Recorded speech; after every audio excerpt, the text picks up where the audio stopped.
I know life is filled with twists and turns, often leading you down a dark path. You may start off fighting for your country, crash your plane in the middle of the desert, and next thing you know, you're smashing some of the most powerful women in the world as a British spy. And what if I told you after all that, you'd go on to write some of the most recognizable children's novels ever? A good thing this isn't about you. It's about the famous author Roald Dahl, and this is his story.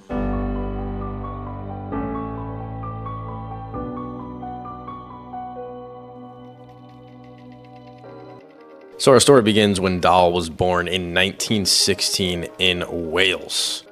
When he was 3 years old, he lost his dad and his sister, so his family life was pretty much cooked. But at least he got to attend British boarding schools his whole childhood, which I heard actually also sucks. He described them as prisons where teachers and students would beat him on a regular basis. But apparently Roald was a little twerp. There's a story from his childhood where he would apparently harass this woman at her store and put like dead mice in jars for her to find, which is kind of weird.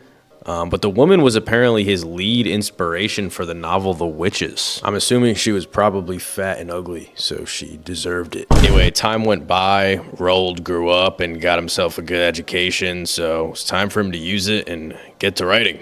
Now, actually, in 1938, bro decided that he was going to work for the Shell Company in the middle of nowhere in Africa. Apparently, he didn't want to talk to anyone there, and he just kind of like lived in the middle of the woods like a total freak. But all that time left alone must have left him yearning for camaraderie, because he ended up joining the British Air Force just 2 years later. But on his literal first mission, bro, he was given the wrong coordinates and somehow ended up in the middle of the Libyan desert. And by the time he realized, his plane had nothing left in the tank and he had to crash the plane, just like in the sand. The accident left him half blind and with a fractured skull, but he somehow managed to crawl out of the wreckage himself and get in contact with somebody to come save him. Now, obviously, Roald wasn't a bitch. This dude was back in the air just a couple months later. Honestly, I don't know why Britain let him fly if he was half blind, but hell yeah, I guess. Not to mention they deployed him to Greece in 1941, which he described as a madness in his memoir. And I mean, he wasn't far off. They would send Dahl on small group or sometimes even solo missions where the Nazis would outnumber them 2-1 in the sky. But you know Dahl was a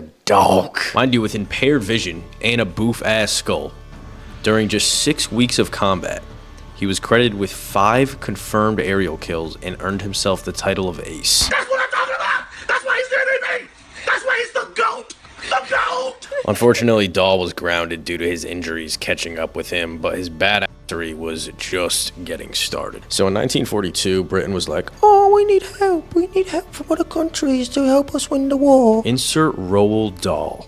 Spy edition. Yeah, no, they really sent this dude over to America so that he could influence politicians into helping Britain with their war efforts. His job was basically to go to political pizza parties and use his British riz. He was hired for his charm, his good looks, and actually got a chance to work under William Stevenson, who was one of the inspirations for the James Bond character. But yeah, he was actually a stud, and according to some sources, he seduced multiple women of high status in the US. One of those women was a famous playwright named Claire Booth Lucci. And I imagine she must have sparked something creative in Roald, because while serving in Washington, he released his first short story about his plane crash, which is a great idea, dude. I mean, write all your secrets down while you're literally a spy in another country. This is where things get a little crazy. While in Washington, Roald met a man looking to make friendly wartime propaganda through storytelling and cartoons. And while Roald was in the Air Force, him and his men used to tell stories all the time about these little creatures that would come and sabotage their aircraft when they were sleeping. I guess it's something that gave the pilots comfort in the failures and unpredictability of their machinery. So he brought it up to the man in a casual conversation. I mean, way to blow your cover, bro. But the man absolutely loved it. He ended up commissioning Roald to write the story and the screenplay for his movie company. And the company was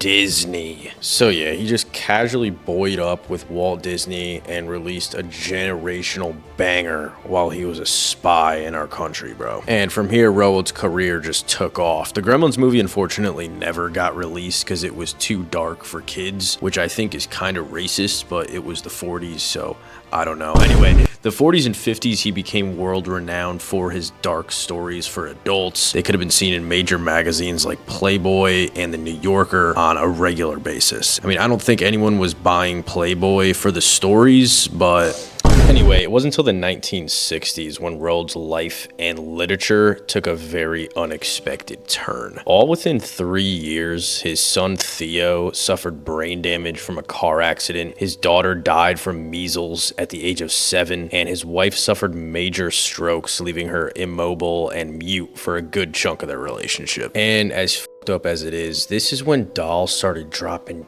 banger after banger. 1961, James and the Giant Peach. 1964, Charlie and the Chocolate Factory. 1970, Fantastic Mr. Fox. 1982, The BFG. 1983, The Witches. 1988, Matilda. That's what I'm talking about. That's why he's everything. That's why he's the GOAT. The GOAT. Unfortunately, just 2 years after Matilda's release, Dahl passed away from a rare blood cancer. He was buried with red wine, chocolates, pencils, pool cues, and a power saw, which is man, this guy's cool as hell. I know I try to wrap these videos up with a lesson at the end, but damn, this guy's life was so cool. I was making this and I was honestly just kind of jealous. So make sure to tell this story to your ex, but claim that it happened to you so she gets jealous. And if you enjoyed this video, make sure to leave a like, subscribe, and comment your favorite book. See you guys in the next one.